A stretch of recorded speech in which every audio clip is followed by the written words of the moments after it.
할렐루야.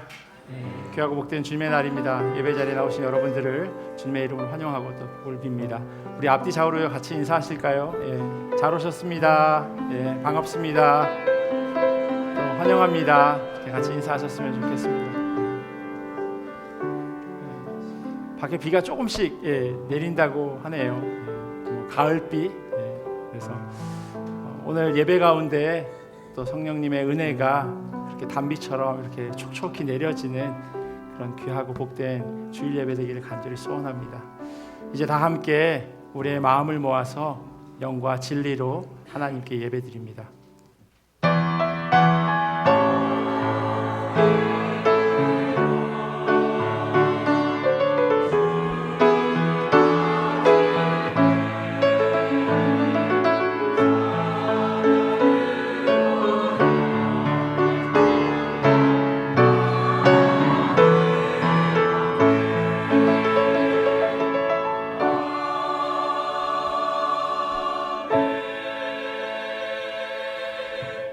여호와께서 자기 백성에게 힘을 주시며 여호와께서 자기 백성에게 평강의 복을 주시리로다. 아멘. 우리 다 자리에서 일어나셔서 찬송가 23장으로 하나님 찬양하겠습니다.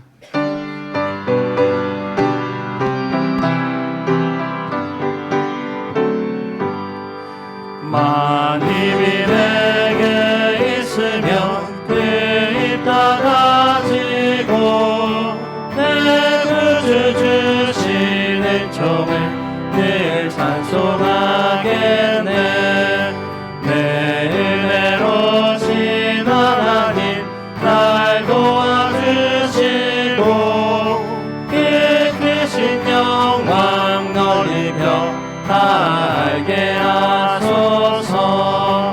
내 주의 귀한 이름이 날 위로하시고 이 기회 음악 같으니 참 이락되도다.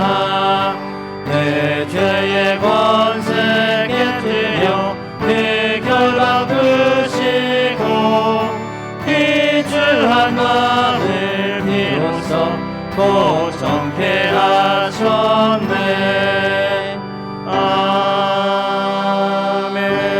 아멘. 다 함께 사도신경으로 우리의 신앙을 고백합니다.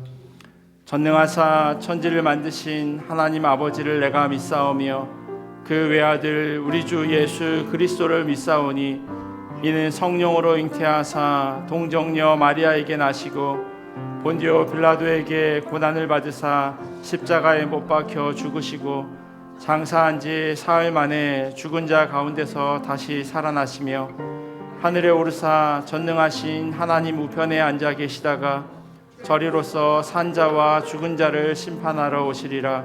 성령을 믿사오며 거룩한 공회와 성도가 서로 교통하는 것과 죄를 사하여 주시는 것과 몸이 다시 사는 것과 영원히 사는 것을 믿사옵나이다.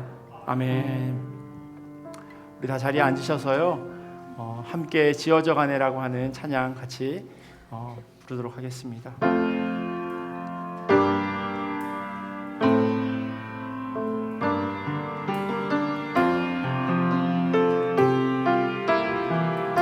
우리는 하나님의 자녀. 우리는 하나님의 자녀. 주 사랑 안에 우리 거할 때 주님 나를 사랑하신 것 같이 우리도 서로 사랑할 수 있네. 우리는 주의 몸된 교회. 뭐든지 죄가 하나 될 때 예수님의 마음을 닮아가며 고통과 즐거움 함께 나누네. 하나님 안에서 우리 서로 이어져 주가 거하실 성전이 되네.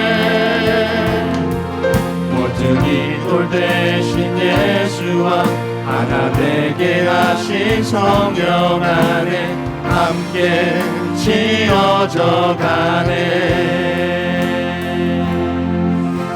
하나님께서 우리를 한 공동체로 이렇게 불러주셨습니다. 함께 지어져 가라고 그렇게 말씀하십니다. 성령님 안에서 그렇게 함께 지어져 가는 교회 되기를 소원합니다. 같이 한번 찬양할게요. 우리는 하나님의 자녀, 주 사랑 안에 우리 거할 때 주님 나를 사랑하신 것 같이 우리도 서로 사랑할 수 있네. 우리는 주의 몸된 교회, 우리를 교회로 불러주셨습니다. 뭐든지 제가 하나가 될 때 예수님의 마음을 닮아가며 고통과 즐거움 함께 나누네. 하나님 안에서 우리 서로 이어져 주가 거하실 성전이 되네. 모퉁이 돌 대신 예수와 하나 되게 하신 성령 안에 함께 지어져 가네. 하나님 안에서 우리 서로 이어져 하나님 안에서 우리 서로 이어져 주가 거하실 성전이 되네. 모퉁이 돌 대신 예수와 하나 되게 하신 성령 안에 함께 지어져 우리 목소리 높여서 하나님 안에서 우리 서로 이어져 주가 거하신 성전이 되네. 모퉁이 돌 대신 예수와 하나 되게 하신 성령 안에 함께 지어져 가네. 하나님 안에서 우리 서로 이어져 주가 거하신 성전이 되네. 모퉁이 돌 대신 예수와 하나 되게 하신 성령 안에 함께 지어져 가네. 내가 매일 십자가 앞에 내가 매일 십자가 앞에 더 가까이 나오니 그새 주의 흘린 고백 비로소 나를 정케 하소서. 주의 음성을 내가 들으니 사랑한단 말일세. 믿는 마음으로 주께 가오니 나를 영접하소서. 주여 넓으신 은혜 베푸사 나를 받아주시고 나의 품은 뜻 주의 뜻같이 되게 하여 주소서. 내가 매일 십자가 앞에 더 가까이 가오니 그새 주의 흘린 보배 피로써 나를 정케 하소서. 그의 보좌로 나갈 때에 어찌하니 기쁠까. 주의 얼굴을 항상 배우니 더욱 짓는 우리 구주의 넓은 사랑을 우리 구주의 넓은 사랑을 증량할 자 없으며 주가 주시는 참된 기쁨도 헤아릴 수 없도다. 더 가까이 가오니 구세주의 흘린 보배 피로써 나를 정케 하소서. 내가 매일 십자가 앞에 더 가까이 가오니 구세주의 흘린 보배 피로써 나를 정케 하소서. 만왕의 왕 내 주께서 왜 고초당했나. 이 벌레 같은 날 위해 그 보혈을 흘렸네. 십자가 내가 처음 볼 때에 나의 맘의 큰 고통 사라져. 오늘 믿고서 내 눈 밝았네. 참 내 기쁜 영원하도다. 주 십자가 못 박히는 속죄함 아닌가. 그 긍휼함 그 은혜 말할 수 없도다. 늘어도 그 큰 은혜 아갚을 수 없네. 나 주님께 못 맞춰서 주의 이름 쓰리. 십자가 내가 처음 볼 때에 나의 맘의 큰 고통 사라져. 오늘 믿고서 내 눈 밝았네. 참 내 기쁜 영원하도다. 십자가 내가 처음 볼 때에 나의 맘의 큰 고통 사라져. 오늘 믿고서 내 눈 밝았네. 참 내 기쁨 영원하도다. 십자가 내가 처음 볼 때에 나의 맘의 큰 고통 사라져. 오늘 믿고서 내 눈 밝았네. 참 내 기쁨 영원하도다. 우리 시간 함께 같이 기도하며 나아가겠습니다. 하나님, 예배를 통하여서 예수 그리스도의 사랑을 다시 한번 깨달아 알게 하여 주시옵소서. 그 십자가의 은혜를 다시 한번 곱씹는 시간 되기를 간절히 소원합니다. 하나님께서 우리를 얼마나 사랑하시는지, 얼마나 귀하게 여기시는지 그 은혜와 감격이 오늘 예배를 통하여서 다시 한번 우리의 마음 가운데 새겨지는 시간 되게 하여 주시옵소서. 특별히 말씀을 위해서 같이 기도하기를 원합니다. 하나님 주신 음성, 그 말씀이 우리의 마음 가운데 귀하게 심겨지길 소원합니다. 교회를 향한 그 하나님의 마음이 말씀을 통하여 우리에게 들려지게 하시고, 그 하나님의 말씀에 아멘하며 반응하며 나아가는 귀한 주의 자녀들 될 수 있도록 인도하여 달라고, 이 두 가지 기도 제목 가지고 같이 기도하며 나아가겠습니다. 기도하겠습니다.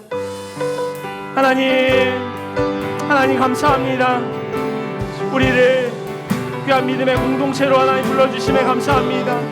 한 사람 한 사람 하나님께서 귀하게 불러주셨사오니 하나님 왔다가 거저가지 않도록 우리의 마음을 붙잡아 주시옵소서. 위로가 필요한 자들에게 하나님 위로하여 주시옵시고, 하나님의 말씀이 갈급한 자들에게 하나님 제 말씀이 그들의 심령을 시원케 하여 주시옵소서. 가난 영혼으로 걱정과 근심 가운데 나온 이들 하나님 그들의 마음 가운데 세상에 이룰 수 없는 평안함을 하나님 허락하여 주시길 간절히 소원합니다. 그리하여서 주께서 함께 하심을 삶 가운데 온전히 경험하도록 주여 인도하여 주시옵소서. 특별한 기도하기를 선포되어진 말씀 위하여 하나님 함께 하여 주시길 간절히 소원합니다. 하나님 전하는 자와 듣는 자와 함께 은혜 받게 하시고, 하나님께서 교회를 향하신 귀한 말씀을 우리 가운데 허락하셨을 때 하나님 그 말씀 가운데 아멘하며 화답하게 하여 주시옵소서. 우리 하나로 하나님 묶어주셨사오니 그 하나님의 은혜 가운데 온전히 엎드려지는 그런 귀한 주일 예배 될 수 있도록 주여 역사하여 주시옵소서.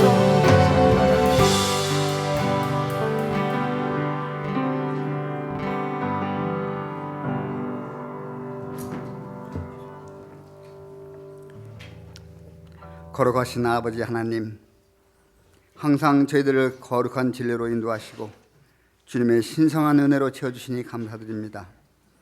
오늘도 복된 성의를 허락하시고 예배의 자리로 인도하시며 온 마음 정성 다해 경배드리게 하시니 무한 감사드립니다. 하나님의 도우심 없이는 잠시도 생명을 부지할 수 없는 연약한 저희들을 지난 한 주간도 여러 모양과 형편 속에서 보호하고 인도하신 그 크신 은혜를 진심으로 감사드립니다. 하나님을 찬양하기 위해 나의 입술을 지으시고 하나님을 섬기기 위해 나의 손발을 지으셨으며 주님을 영화롭기 위해 나의 영육을 지으시되 하나님 형상을 따라 지으셨으니 이 얼마나 크신 은혜인지요. 저희들은 이 세상을 살면서 여러 가지 슬픔 때문에 마음이 연약해지며 그 공허함을 위로받고자 세상과 벗하여 지낼 때가 많았습니다. 울어도 못하고 눈물 많이 흘려도 그 슬픔을 깨끗이 씻을 수 없음을 압니다. 주님, 이 땅에서 사는 동안 무엇을 슬퍼해야 할지를 깨닫게 하옵소서. 헛되고 헛된 세상에 속한 일로 슬퍼하지 않고 아직도 저희들 내면에 깃든 죄성과 하나님께 반역하는 두려움 때문에 슬퍼하게 하옵소서.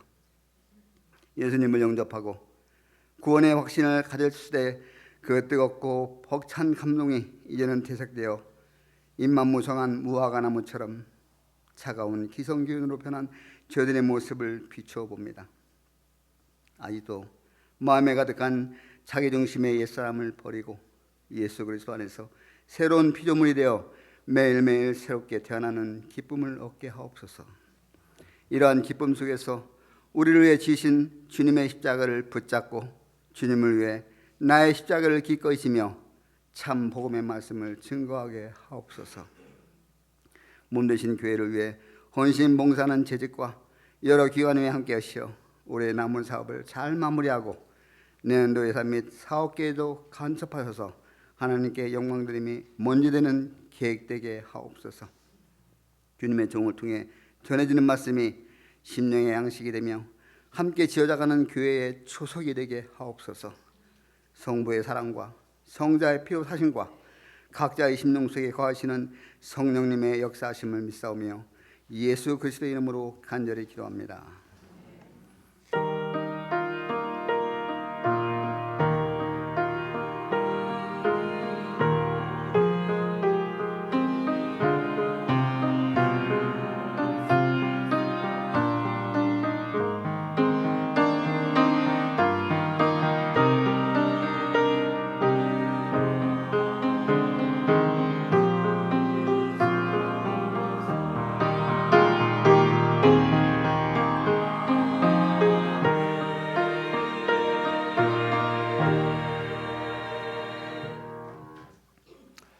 교회 소식 전해드리도록 하겠습니다. 주보를 참조해 주시면 좋겠습니다.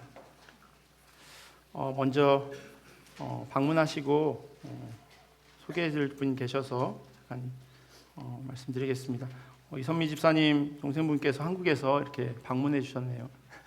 너무 놀란 표정으로 이렇게 잠깐만 자리에서 일어나 주실 수 있겠어요? 이주아 성도님 이렇게 오셨는데, 네, 반갑습니다. 감사합니다. 네. 잘 쉬고 조심히 돌아가시면 좋겠습니다. 너무 비슷하게 생겼나요? 박윤미 성도님께서 새로 오셨다고 이렇게 카드 적어주셨는데 어디 계시는지 바깥. 안녕하세요. 네, 반갑습니다. 네. 11월 17일 다음 주일까지입니다. 세례 입교 신청을 받습니다. 그래서 아직 세례 받지 않으셨거나 아직 입교하지 않으신 분들은 세례 입교 신청을 해주시면 좋겠습니다. 세례 교육은 줌으로 진행할 예정인데 혹시 일정에 변경이 생기시는 분들은 연락 주셔서 같이 조정할 수 있으니까 이렇게 신청하실 때 거기다가 좀 메모해 주시면 감사하겠습니다. 세례식은 12월 15일에 있도록 하겠습니다. 전체 부서장 모임이 오늘 12시 30분에 본당에서 있을 예정입니다. 2025년 새롭게 섬겨주실 부서장님들께서는 본당에 모여서 내년 목회 계획과 관련한 내용들을 좀 같이 들으시고 같이 기도하는 시간 가질 수 있었으면 좋겠습니다. 그리고 2025년도 예산 편성을 위한 자료가 각 부서 우편함에 배치되어 있습니다. 복도에 있는 우편함인데요. 이걸 누가 픽업해 가야 되냐? 2024년 분이 픽업해 가야 되냐? 2025년 분이 픽업해 가야 되냐? 이렇게 물으시더라고요. 2024년 올해 섬기고 계시는 분들이 픽업하셔서요. 그걸 한번 리뷰해 주시면 좋겠습니다. 혹시 재정부와 이게 맞지 않는 것 아니면 어떻게 잘 사용되어졌는지 지출을 좀 확인해 주시고요. 그리고 그걸 가지고 2025년도에 섬길 분이랑 같이 이야기를 나누시면 좋겠어요. 올 한 해 섬겨보니 요거는 좀 부족하게 예산이 편성되어졌던 것 같더라. 요거는 좀 남으니까 좀 줄여도 되겠다라고 하는 이야기를 좀 같이 나눠주시면 좋겠습니다. 그래야 2025년도 섬기실 분들이 예산을 잘 짤 수 있거든요. 그냥 2025년 섬기시는 분들이 받으면 이게 무슨 예산인지 잘 알지 못하기 때문에 올해 섬기시는 분들이 픽업하셔서 확인하시고 그리고 인수인계 하시면서 전달해 주시면 감사하겠습니다. 11월 23일 날요 토요일 예산위원회 모임이 있습니다. 시무장로님 그리고 안수 집사님, 재정부장과 차장 되시는 분들께서는 시간을 미리 비워 놓으시면 좋겠습니다. 그래야 내년도 예산 관련해서 계획을 세울 수 있으니까요. 그날 장소랑 시간, 자세한 시간은 다시 한번 공지해 드리도록 하겠습니다. 이번 주 토요일 오전 10시에 교회 대청소가 있습니다. 그래서 낙엽이 많이 떨어졌죠. 이쪽에 정말 너무나도 이쁘게 이렇게 나무가 있었는데 그 낙엽들이 다 떨어졌어요. 그래서 낙엽 치우는 일들을 해야 해서 남자분들은 바깥에서 낙엽 치우는 일을 하시게 될 것 같고요. 또 여자분들은 이 안에서 청소하는 교회 건물 안에 있는 청소하는 일들을 좀 하려고 합니다. 이렇게 각 목장별로 배정을 해서 그렇게 하려고 하는데 물론 힘세서 밖에서 하기를 원하시는 여성분들은 또 밖에 나가서 일하셔도 되고요.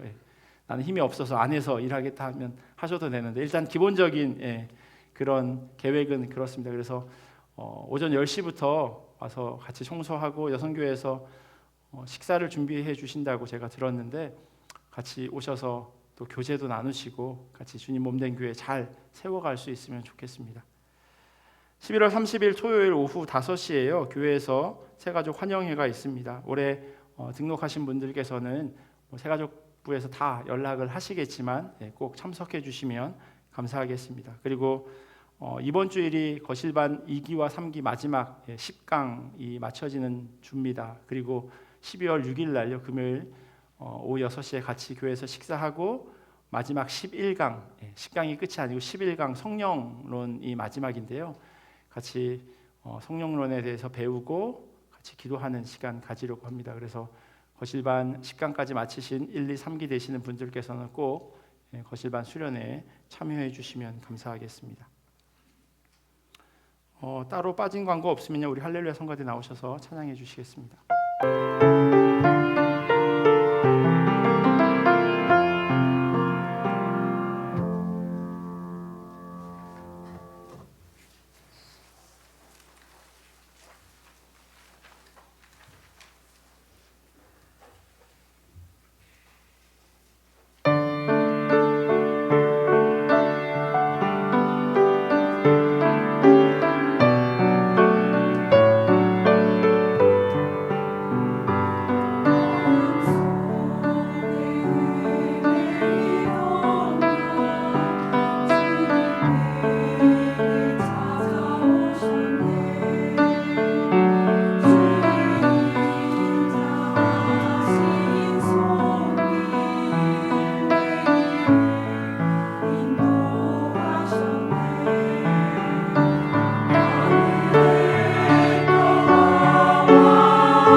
감사합니다. 우리 하나님 주신 말씀 같이 보도록 하겠습니다. 오늘 우리에게 주신 하나님의 말씀은 마태복음 11장 28절에서 30절까지 말씀입니다.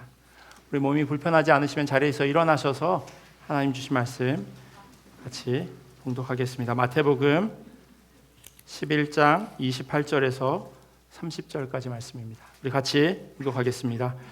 수고하고 무거운 짐진 자들아 다 내게로 오라. 내가 너희를 쉬게 하리라. 나는 마음이 온유하고 겸손하니 나의 멍에를 메고 내게 배우라. 그리하면 너희 마음이 쉼을 얻으리니 이는 내 멍에는 쉽고 내 짐은 가벼움이라 하시니라. 아멘. 하나님의 말씀입니다. 자리에 앉겠습니다. 지난주에 혹 그간 잊고 지냈던 부모님께 안부 연락 하셨는지 잘 모르겠습니다. 부모님께서 혹 돌아가셨다면 마음속으로라도 생각하는 그런 시간을 가지셨는지요. 잊어버렸다라고 하는 것은요, 잃은 것이나 마찬가지라고 제가 말씀드렸습니다. 부모를 혹은 자녀를 잊지 않고 생각한다고 하는 것, 그것은 계속해서 깊은 관계가 이어지고 있다고 하는 그런 의미입니다. 물론 교회와 또 하나님에 대해서도 마찬가지라는 생각이 듭니다. 계속해서 기억하고 있다고 하는 건 그것은 마음 가운데 품고 있다고 하는 것이지만요, 잊어버렸다라고 하는 것은 사실은 잃어버린 것이나 마찬가지입니다. 오늘은 소설 엄마를 부탁해를 가지고 설교하는 두 번째 시간입니다. 박소녀에게는요 자녀가 넷 있었습니다. 그래서 순서로 따지면 아들 둘이 위에 있고 아래 딸이 둘이 있습니다. 지난주에 1장에 너라고 그렇게 표현되는 그 딸은 첫 번째 딸이고요. 그리고 결혼해서 아이가 있는 출가한 또 둘째 막내 딸이 박소녀에겐 있었습니다. 그러니까 너의 입장에서 보자면 여동생인 거죠.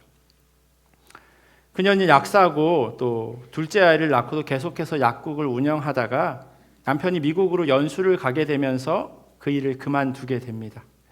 그녀가 귀국하고 나서 언니와의 대화하는 장면에 소설에는 이렇게 써 있습니다. 너의 여동생은 미국에서 아이 하나를 더 낳아서 귀국했다. 자신까지 5 식구의 밥상 차리는 일이 여동생의 손에 달려 있었다. 여동생은 한 달 동안에 조기 200마리를 먹은 적도 있다고 했다. 200마리를 한 달 동안 매일 조기만 먹었니? 물으니 그렇다고 했다. 미국에서 붙인 살림이 도착하기 전이고 새로 이사한 집이 낯설기도 한데다 젖을 먹는 아이가 곁에서 떨어지질 않으니 시장에 갈 틈도 없었다고 했다. 시어머니가 간에서 살짝 말린 조기 새끼를 괴짝으로 보냈는데 열흘도 되지 않아 다 먹어버렸다는 것이었다. 콩나물국 끓여서 조기 구워 내놓고 호박국 끓여서 조기 구워 내놓고 했어. 여동생이 웃었다. 조기를 더 구하고 싶어서 시어머니에게 조기를 파는 데를 알아내고 보니 인터넷으로도 주문이 가능한 곳이었다고 했다. 한 괴짝을 그리 빨리 먹어버려서 2괴짝을 주문했다고 했다. 배달되어 온 조기를 씻으며 세어보니 200마리였고 씻어서 한 번씩 구워 먹기 편하게 4-5마리씩 비닐에 싸서 냉장고에 넣어 놓을 요량으로 개수대 앞에서 조기를 씻다가 조기를 집어 던져버리고 싶었어. 여동생이 담담히 말했다. 문득 엄마 생각을 했어. 엄만 그 재래식 부엌에서 평생 대식구의 밥을 짓는 동안 어떤 마음이었을까 궁금했다. 우리가 또 오죽이나 식탐이 많아? 생각나? 밥상을 늘 2개씩 차려야 했잖아. 밥 짓는 솥도 얼마나 컸어. 그 시골 반찬으로 우리들 도시락까지 다 싸야 했으니 엄만 그걸 어떻게 매일매일 감당해냈을까. 게다가 큰 집이라서 늘 군 식구들이 두엇은 붙어 있었잖아. 엄마가 부엌을 좋아했을 것 같지가 않아. 너는 여동생의 말을 듣고 있다가 무연해졌다. 너는 엄마와 부엌을 따로 생각해 본 적이 없었다. 엄마는 부엌이었고 부엌은 엄마였다. 엄마가 과연 부엌을 좋아했을까 하는 의문을 가져본 적이 없었다. 제가 중학교 때 하루는 집에서 빨래를 하다가 운 적이 있었습니다. 그때 어머니가 오랜 기간 집에 계시지 않았고 어쩌다 보니 저희가 5남매인데 제가 가운데 셋째인데 제가 동생들 도시락을 싸고 또 집안일을 도맡아 하게 되었습니다. 당시 저희 집에 혹시 그런 세탁기를 써보신 적이 기억이 나실지 모르겠는데요. 2칸인 거예요. 한쪽에는 세탁이 되어지고 이걸 옮기면 탈수가 되는 저희 집에 그 오래된 세탁기가 있었어요. 하루는 빨래를 막 하고 이걸 탈수기로 옮겨 놓다가 갑자기 눈물이 왈칵 쏟아지더라고요. 저도 모르게 형들도 안 하고 있는 걸 왜 나는 이걸 해야 되나 억울하기도 하고 속상하기도 하고 그래서 빨래를 하다가 눈물을 뚝뚝 흘린 적이 있었습니다. 그런데 엄마들은 그 일을 항상 하죠. 끝도 없는 상차림과 청소, 빨래를 하루도 쉬지 않고 합니다. 아버지들은 밤이나 낮이나 식구들이 굶지 않도록 돈을 벌기도 하죠. 물론 가정에 따라서 이게 역할이 바뀌어지는 그런 가정도 있기는 하지만요. 자식들은요, 여기서는 자녀보다는 자식이 더 맞는 표현 같습니다. 자식들은 그걸 전혀 알지 못합니다. 이놈의 자식들은 그걸 알 리가 없습니다. 너도 동생이 이야기하기 전까지는 전혀 생각을 못했습니다. 의문을 가져본 적이 없다고 말하니까요. 당연한 것으로 여겼던 거죠. 얼마나 그것이 당연하게 여겨졌냐 하면 엄마가 부엌이고 부엌이 엄마다라고 생각할 정도로 그것을 너무나도 당연하게 여겼습니다. 너가 또 당연하게 생각했던 것이 있습니다. 그것은 엄마가 글을 읽고 쓰지 못한다는 것입니다. 그것이 엄마를 얼마나 힘들게 하는지 전혀 알아차리지 못했습니다. 소설에 이렇게 적혀 있어요. 너의 엄마는 엄마가 원망스러울 때가 있다고 했다. 너의 외할머니 말이었다. 혼자 된 몸으로 안 해본 일이 있었겠냐마는 그리도 학교는 보내줬어야지. 오빠는 일본 학교 댕겼는디 언니도 댕겼는디 왜 나만 안 보냈을까? 불 꺼진 것만치로 캄캄하게 평생을 캄캄하게. 박소녀가요 3살 때 아버지를 사고로 잃게 됩니다. 그러니 박소녀의 엄마는 홀로 자녀들을 키워냈어야만 하는 그런 상황이었습니다. 그것을 이 딸이 모를 리가 없어요. 그럼에도 불구하고 그 안에 안타까움과 한맺힘이 있는 겁니다. 그래도 글을 배우지 못하는 것에 대해서 엄마를 원망합니다. 너무나도 답답했기에 마치 불 꺼진 것처럼 너무나도 캄캄하게 느껴졌기에 엄마의 상황이 이해가 되면서도 동시에 원망이 된 겁니다. 그러나 이런 글을 읽지도 쓰지도 못하는 박소녀를 너는 너무나도 당연하게 여겼습니다. 그 답답한 마음을 한 번도 헤아려 보려고 하지 않았던 겁니다. 부모님의 마음을 그들의 수고와 땀 흘림 이 모든 것을 당연하게 여기다 철이 들어서야 그 가치를 깨닫게 되죠. 너무나도 속상한 그런 상황이 우리 앞에 놓여질 때가 있습니다. 아무런 기대와 보상을 바라지 않는 그 헌신이 얼마나 값진 것인지 알게 될 때, 그걸 알만한 때가 되면 그것을 갚을 대상이 세상을 떠난 그 다음일 때도 있습니다. 안타깝지만 인생이 그런 일은 흔하게 일어납니다. 그래서 있을 때 잘해라 라고 하는 말을 하는지도 모르겠습니다. 제 아버지가 가끔 하시는 말씀이 있으세요. 세상에 공짜 없다 이야기를 종종 하세요. 그런데 그런 말씀하시는 아버지를 뵈면요, 하시는 말씀과는 달리 공짜로 모든 걸 내어주십니다. 어디 장부에 적어놓지도 않으시고 그냥 다 거저주십니다. 저희 아버지가 장사꾼이시거든요. 평생 장사만 하신 분이세요. 그래서 아버지 표현에 의하면 오른 주머니에 얼마, 왼 주머니에 얼마 있는지를 알고 있다고 그렇게 이야기하실 정도로 그 셈에 아주 정확하신 분이세요. 그럼에도 불구하고 제가 가끔 유저지에 내려가게 되면 뭐라도 하나 더 챙겨줄 게 없나, 뭐라도 하나 차에 더 실어 보낼 게 없나, 그런 말씀을 하시는 거 보면 저희 아버지는 하시는 말씀과는 전혀 다르게 사시는 것 같아요. 세상에 공짜 없다라고 이야기하지만 항상 그렇게 거저 주시니까요. 혹시 모르죠, 따로 또 장부에 적어놓고 계시는지. 아무리 생각해도 부모님의 사랑은 공짜인 것 같아요. 마치 하나님의 사랑처럼 말입니다. 이민의 삶을 선택하게 된 가장 중요한 이유 가운데 하나가 바로 자녀와 가족 때문일 겁니다. 자녀들에게 보다 나은 삶을 살게 하기 위해서 가족들과 좀 더 편안한 삶을 살 수 있을까 하는 그러한 마음을 가지고 이민을 선택하는 경우가 많이 있습니다.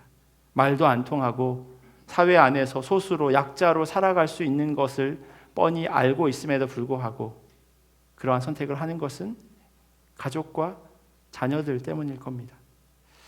그러나 그것을요, 자녀들은 알지 못합니다.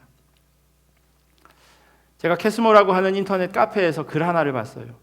온라인상에서 자기가 하고 싶은 말을 적고 또 때로는 사람들이 그 이야기에다 댓글을 적는데, 이 캐나다 특별히 토론토에 있는 유학생들이나 이민자들이 많이 사용하는 그런 카페입니다. 글을 쓴 사람은 30대처럼 보이는 1.5세였어요. 내용은 자기 부모님에 대한 이야기였고요. 캐나다에 온 지 벌써 30년이 다 되어 가는데도 부모님은 아직도 자기에게 이런저런 부탁을 한다는 겁니다. 인터넷, 셀폰, 각종 비리나 관공서 업무를 영어가 부족하게 자기에게 시킨다는 거죠. 그러면서 하는 이야기가 뭐냐면 왜 아직도 영어를 잘 못하는지 모르겠다라고 하는 이야기였어요. 그 아래 이 의견에 공감하는 댓글이 많이 달려 있었습니다. 나도 그렇다, 나도 비슷한 상황이다, 도대체 이걸 언제까지 해야 되는지 모르겠다 등등 쭉 이야기가 달려지더라고요. 그런데 이 모든 댓글을 멈추게 한 또 다른 댓글이 있었습니다. 30, 40대로 보이는 것 같은데요, 그분이 하는 이야기가 지금의 60, 70대가 넘은 부모님들이 왜 영어를 못하면서 이곳에 와서 사는 것을 선택했는지 아냐고 그렇게 글을 시작합니다.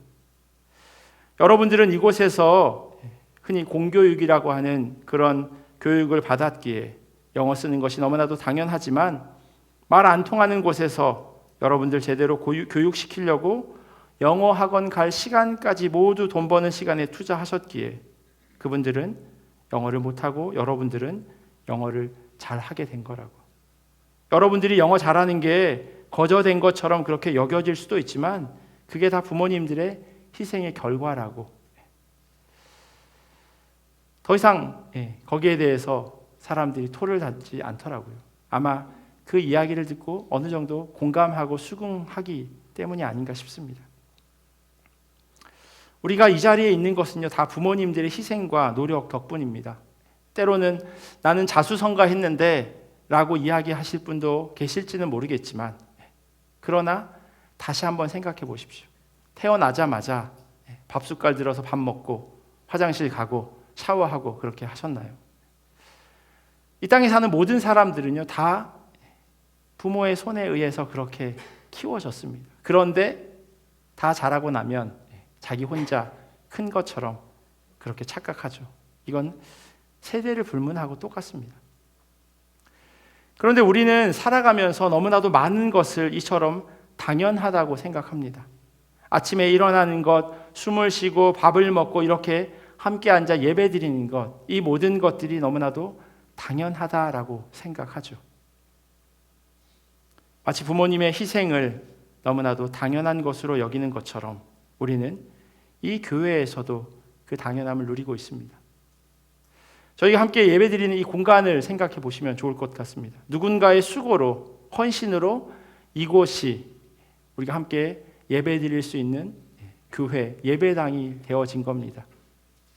누군가 보이지 않게 땀 흘리기에 깨끗하게 유지되고 예배 후에 보이지 않는 수고로 인해서 함께 친교하며 식탁에 둘러앉게 됩니다.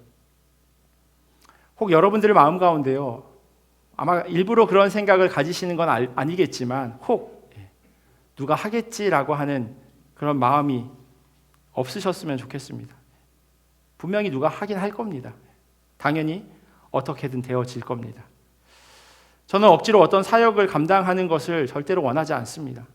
그것은 교회적으로 볼 때도 덕이 되지 않고요. 그 사역에 함께하는 사람들의 신앙과 또 이 믿음 생활에 있어서도 절대로 유익이 되지 못합니다. 감사와 기쁜 마음이 있어야 그 사역을 통해서 은혜를 받고 기쁨을 얻게 되니까요. 믿음이 깊어지게 되는 이유도 거기에 있습니다. 오늘 저희가 마태복음 11장을 같이 읽었는데요. 그 앞장이 마태복음 10장의 시작이 어떻게 시작되냐면 예수님께서 제자들을 둘씩 따로 불러서 마을로 보내세요. 전도를 시키기 위함입니다. 그리고 그 이야기의 마무리가 이 마태복음 11장 1절에 이렇게 기록되어 있습니다. 예수께서 12제자에게 명하기를 마치시고 이에 그들의 여러 동네에서 가르치시며 전도하시려고 거기를 떠나가시니라. 그리고 나서 이어지는 내용이 11장 이렇게 흘러갑니다. 예수님께서 이 땅 가운데 오셔서 병자를 고치시고 죽은 자를 살리시고 하나님의 나라를 이 땅에서 미리 경험하도록 한다는 소식을 감옥에 있는 세례 요한이 듣게 됩니다. 그런데요, 이 세례 요한이 우리가 기다리는 메시아가 이 예수가 맞는지를 자기의 제자들을 보내서 확인시키는, 예수님께 물어보는 이야기가 등장합니다. 예수님께서요, 그 모습을 보시고 안타깝게 여기세요. 그리고 나서 비유 하나를 이야기하십니다.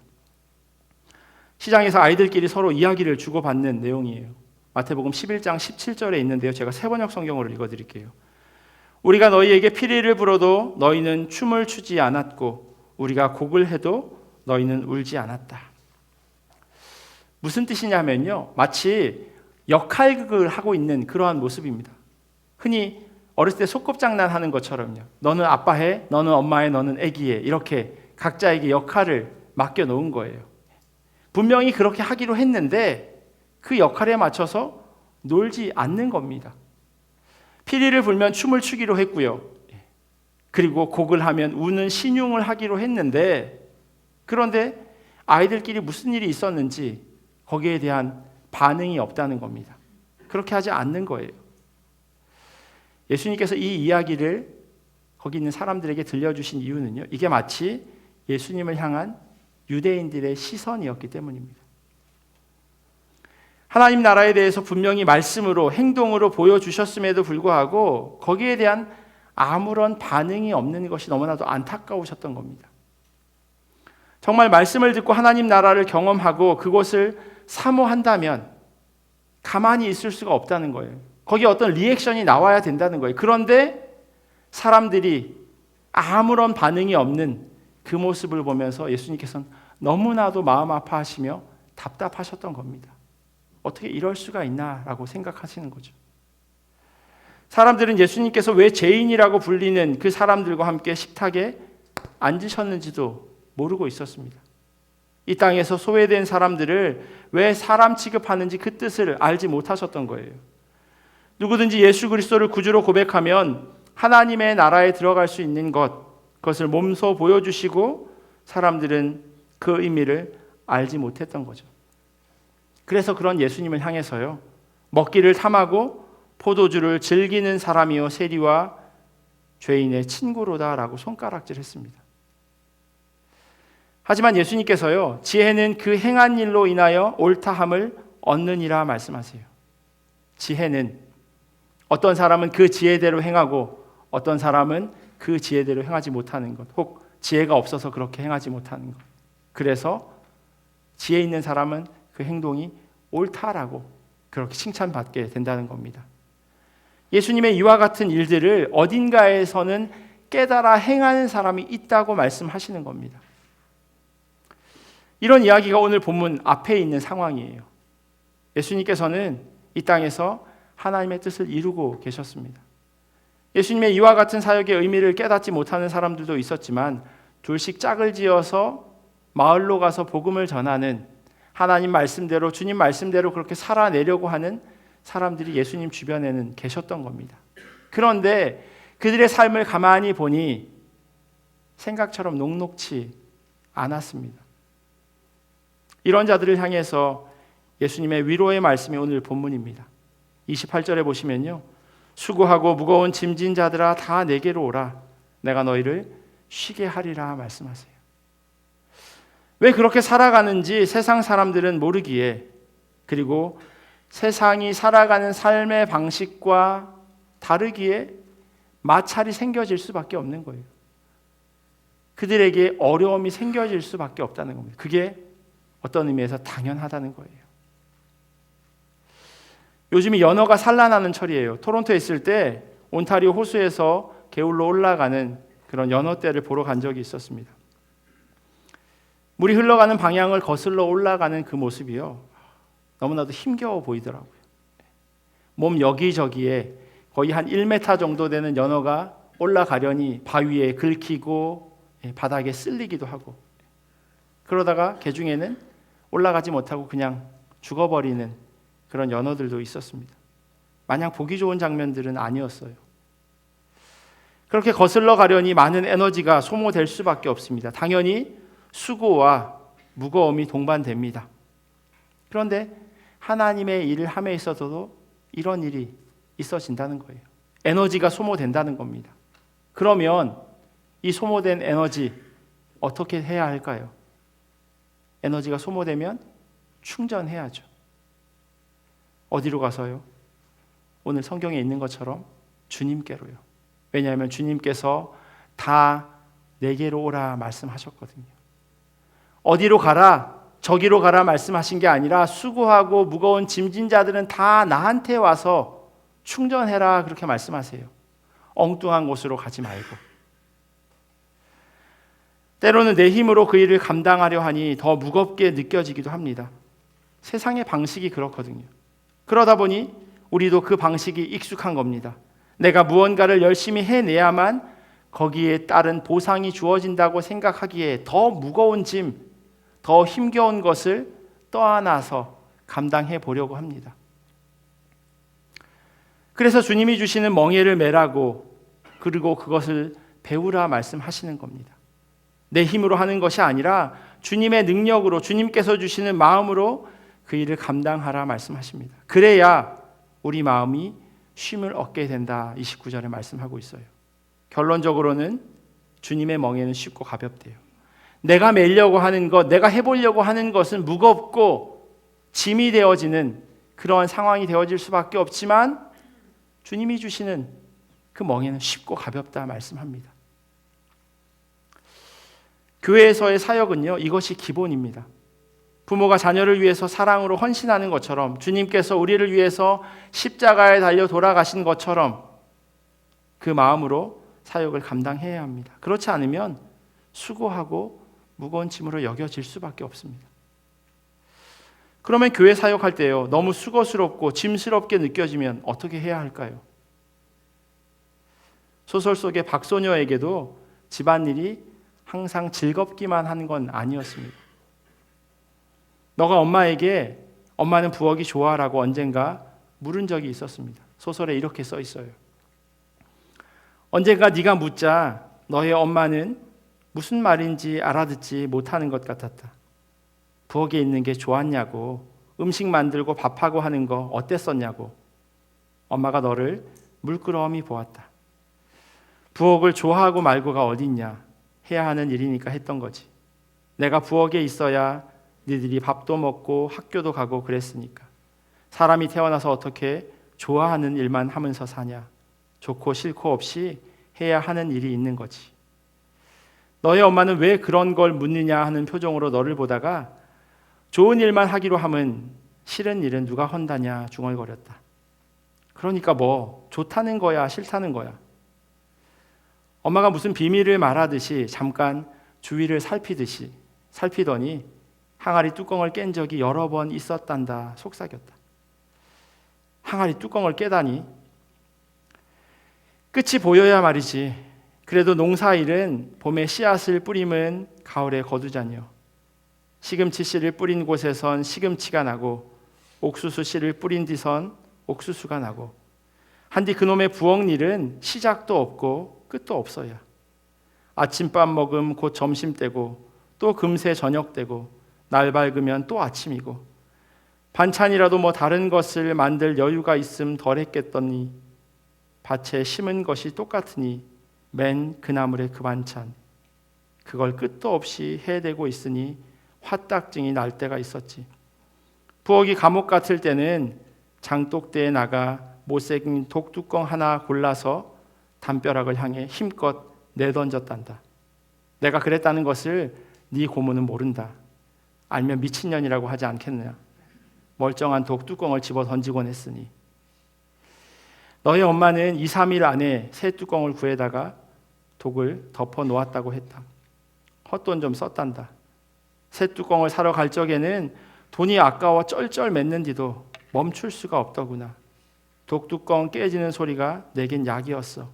속이 후련하고 답답증도 가시고. 너의 엄마 누가 들을세라 이 꼬리에 오른손 검지를 갖다 대며 쉿했다. 처음 하는 얘기다. 암한테도 말 말어. 엄마 얼굴에 장난기 서린 웃음이 머물렀다.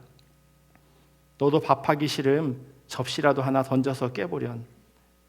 아구 저 아까운 거 싶은디도 속이 뻥 뚫리기도 할 것이다. 하긴 결혼도 안 했으면서 밥하기 싫고 말고가 있었겠냐마는. 너의 엄마는 깊은 숨을 내쉬었다. 그래도 니들이 잘할 때가 좋았어야. 머리에 수건을 고쳤을 틈조차 없었어도 니들이 밥상머리에 둘러앉아 숟가락 부딪히며 밥 먹고 있는 거 보면 세상에 부러울 게 매 있냐 싶었지.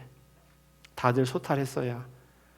호박된장 하나 끓여줘도 맛나게들 먹고 어쩌다 비린 것 좀 쪄주면 얼굴들이 환해져서는 다들 먹성이 좋아서 니들이 한꺼번에 막 자랄 때는 두렵기도 하더라. 학교 갔다 오면 먹으라고 감자를 한 솥 삶아놓고 나갔다 오면 어느새 솥이 텅 비어있곤 했으니까. 그야말로 광해 쌀독에서 쌀이 줄어드는 게 하루가 다르게 보일 때도 있었고 그 독이 빌 때도 있었어.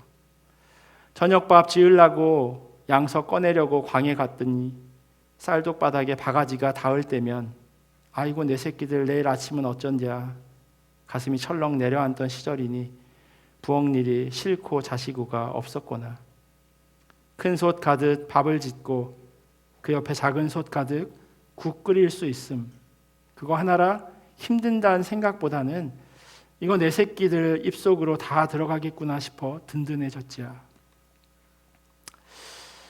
저희 아버지가 예전에 그런 이야기 하시더라고요. 저희 한참 먹을 때 쌀을 일주일에 20kg씩 먹어댔다고.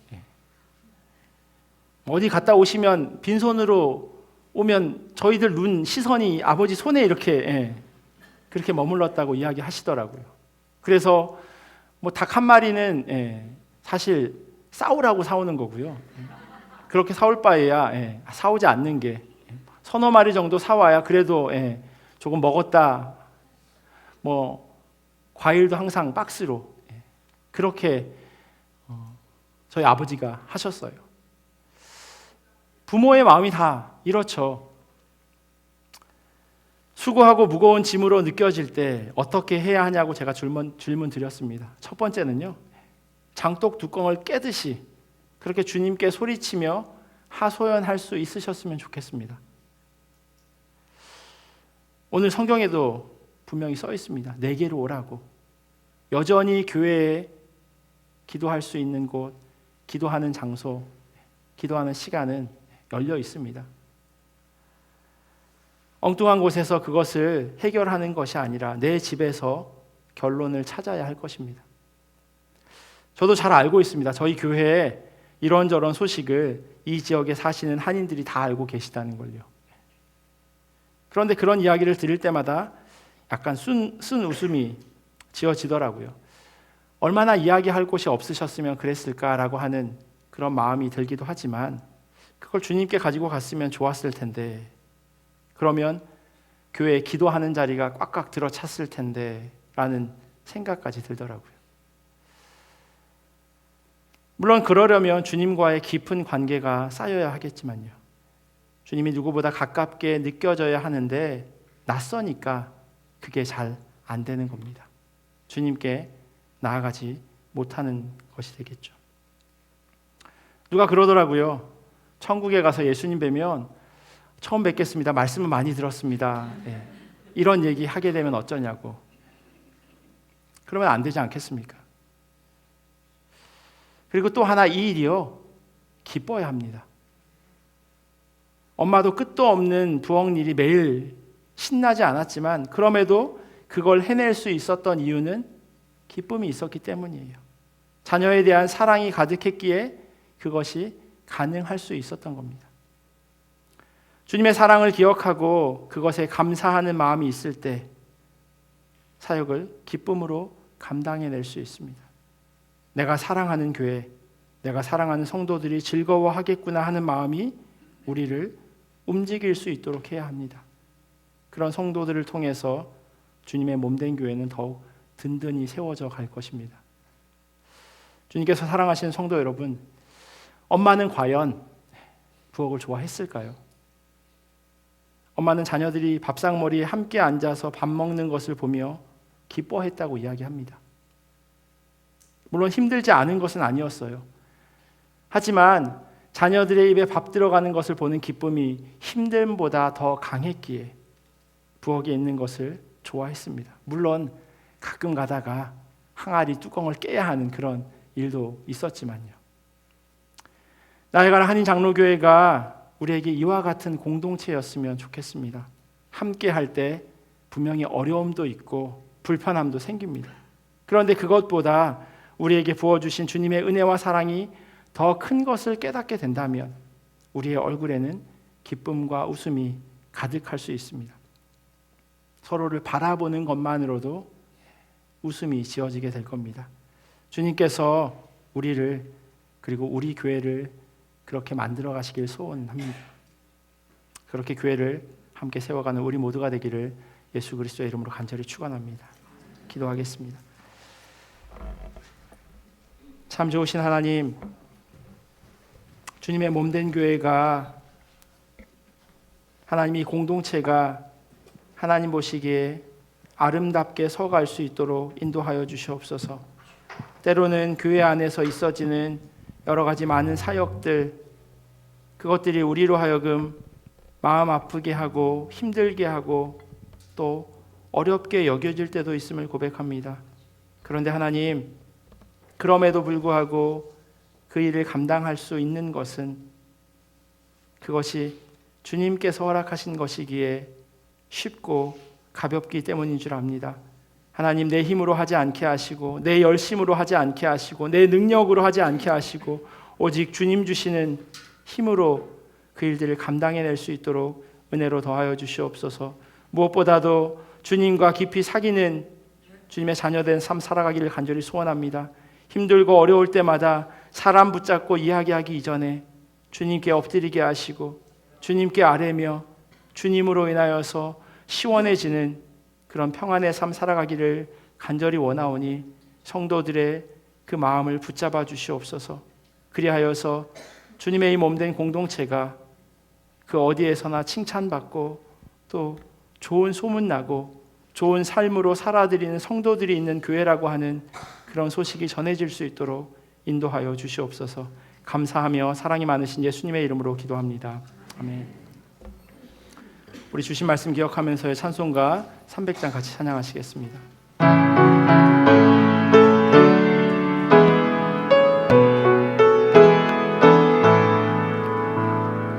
내 맘이 낙심되며 근심에 눌릴 때 주께서 내게 오사 위로해 주시네. 아닌 길 감당하고 외로운 밤이나 주께서 함께하며 내 짐을 지시네. 그네가 내게 족하네. 그네가 족하네. 이 괴로운 세상 지날 때 그네가 족하네. 희망이 사라지고 친구 날 버릴 때 주내 전에 속삭이며 새 희망 주시네. 싸움이 맹렬하여 두려워 떨 때에 승리의 왕이 되신 충성 윤리네. 그네가 내게 족하네. 그네가 족하네. 이 괴로운 세상 지날 때 그네가 족하네. 헛민이 가득 차고 눈물이 흐를 때 주 나의 곁에 오사 위로해 주시네. 환난이 닥쳐와서 어려움 당할 때 주님의 능력이 원수를 이기네. 그네가 내게 족하네. 그네가 족하네. 이 괴로운 세상 지날 때 그네가 족하네. 손자가 건강하게 솥돌을 맞이하게 하여 주심에 감사드립니다. 우리 온 가정을 지켜주심 성령 하나님 범사에 감사드립니다. 건강한 한 주 되게 하소서. 선교 헌금 드렸습니다. 드림관 건축을 시작하게 해주세요. 드림관 건축 헌금 드렸습니다. 기도하겠습니다. 하나님 감사합니다.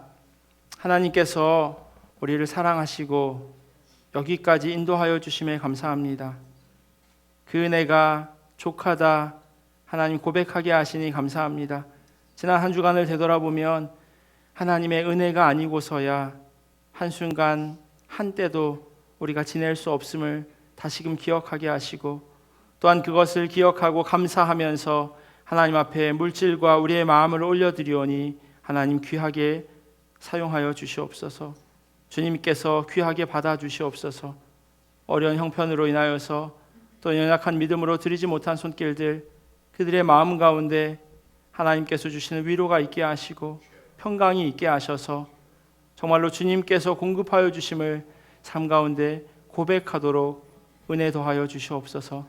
그리하여서 주님의 몸된 교회 성도들 한 사람 한 사람 이들의 삶과 또 살아가는 그 삶의 자리 가운데 주님께서 채우시고 부으시는 귀한 복들이 풍성할 수 있도록 주여 축복하여 주시옵소서.